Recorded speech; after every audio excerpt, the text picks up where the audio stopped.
നമസ്കാരം, ഇത് one India Malayalam. മരത്തിൽ നിന്നെങ്ങനെ വൈദ്യുതി ഉണ്ടാക്കാം? വളരെ അത്ഭുതകരമായി തോന്നുന്നല്ലേ? വൈദ്യുതി കായ്ക്കുന്ന മരമെന്നാണ് ഇത് അറിയപ്പെടുന്നത്. അമേരിക്കയിലെ ലോവ സ്റ്റേറ്റ് സർവകലാശാലയിലെ ഗവേഷകരാണ് ആ വൈദ്യുത മരത്തിന് പിന്നിൽ. വലിയ കാറ്റാടി യന്ത്രങ്ങൾക്ക് പകരം വീട്ടുപകരണങ്ങൾ പ്രവർത്തിക്കുവാൻ ഇലകൾ നൽകുന്ന ഇളം കാറ്റ് മതിയെന്നാണ് വിദഗ്ധരുടെ കണ്ടെത്തൽ. കോട്ടൺ വുഡ് മരത്തിന്റെ മാതൃകയിൽ തയ്യാറാക്കിയ ഒരു കൃത്രിമ ഉപകരണമാണിത്. കൃത്രിമ ഇലകൾ അനങ്ങുമ്പോൾ വൈദ്യുതി ഉണ്ടാകുന്നു. ഇലകളിൽ സ്ഥാപിച്ചിരിക്കുന്ന പ്രത്യേകതരം പ്ലാസ്റ്റിക് കാറ്റ് വീശുമ്പോൾ വൈദ്യുതി ഉൽപ്പാദിപ്പിക്കുന്നു. പീസോ ഇലക്ട്രിക് ഇഫക്റ്റ് എന്നാണ് ഇത് അറിയപ്പെടുന്നത്.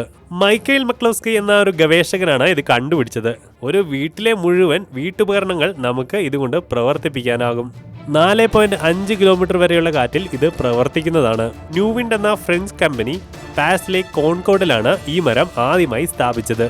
ഈ മരത്തിന്റെ ബ്ലേഡുകൾ പ്രവർത്തിക്കാൻ ചുരുങ്ങിയത് 4.5 കിലോമീറ്റർ വേഗതയിലുള്ള കാറ്റാണ് വേണ്ടത്. ഇളം കാറ്റുകൾക്ക് 4 കിലോമീറ്റർ മുതൽ 7 കിലോമീറ്റർ വരെ വേഗമാണുള്ളത്. വൈദ്യുതി ക്ഷാമം നേരിടുന്ന നമ്മുടെ നാടിന് എന്തുകൊണ്ടും അനുയോജ്യമാണ് ഈ വൈദ്യുതി കായ്ക്കുന്ന മരം.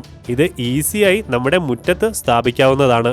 എത്രമാത്രം വൈദ്യുതി ഉൽപ്പാദിപ്പിക്കാം എന്നത് കാറ്റിന്റെ വേഗതയനുസരിച്ചാണ്. ഒരു വർഷം ശരാശരി 4 കിലോമീറ്റർ വൈദ്യുതി വരെ ഇതിൽ നിന്ന് ഉൽപ്പാദിപ്പിക്കുവാൻ പറ്റും. മാത്രമല്ല, വിൻമില്ലുകളെ പോലെ ബഹളമുണ്ടാക്കുന്നവയല്ല ഈ മരങ്ങൾ. വളരെ ശാന്തനാണ്. അതുകൊണ്ട് ശബ്ദ മലിനീകരണവും ഒരു പ്രശ്നമല്ല. പക്ഷേ ഈ നൂതന സാങ്കേതിക വിദ്യകളൊക്കെ നമ്മുടെ കേരളത്തിലേക്ക് വരണമെങ്കിൽ കാലം കുറെ എടുക്കും.